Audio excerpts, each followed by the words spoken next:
अस्सलामुअलैकुम viewers, welcome back to my channel Mishal Han officials, जिसमें आज हम बात करते हैं ज़ोलोफ़्ट 250 mg टैबलेट के बारे में।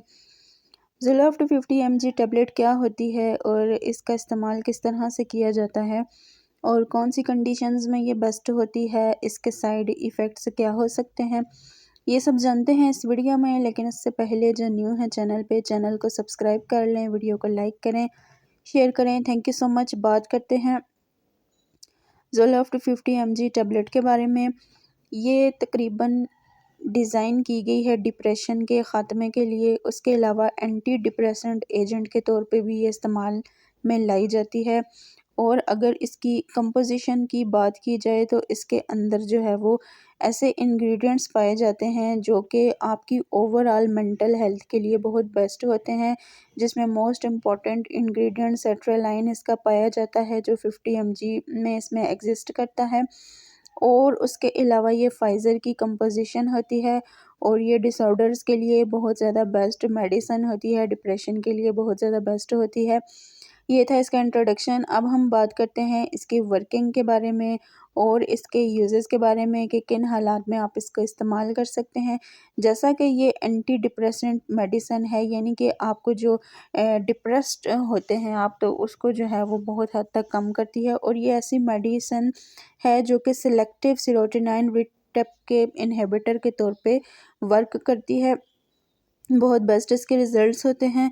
अब हम बात करते हैं कि किस तरह से जो है वो ये आपको किन मर्ज़ में जो है वो बेहतर साबित होती है।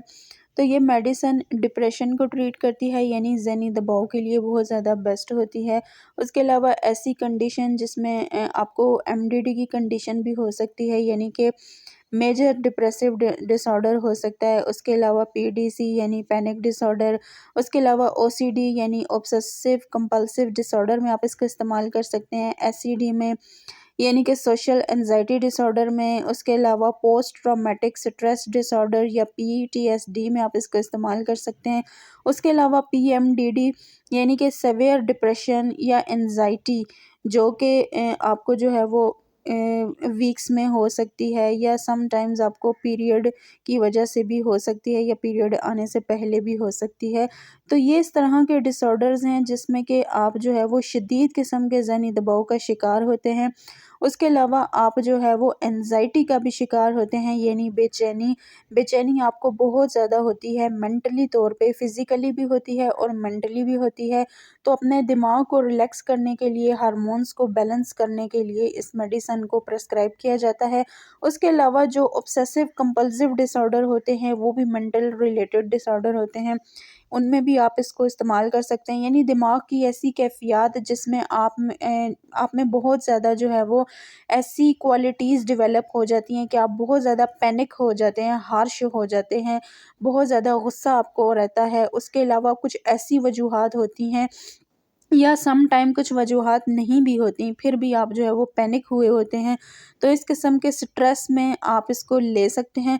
उसके अलावा ख़वातीन में जो है वो पीरियड आने से पहले एक स्ट्रेस होता है, एक बेचैनी होती है, एक दबाव होता है ज़हनी, और कोई ऐसी रीज़न ना होने की वजह से भी उनकी जो तबीयत है वो बहुत ज़्यादा ख़राब हो रही होती है, दिमागी तौर पे भी वो बहुत ज़्यादा बेचैन होती हैं।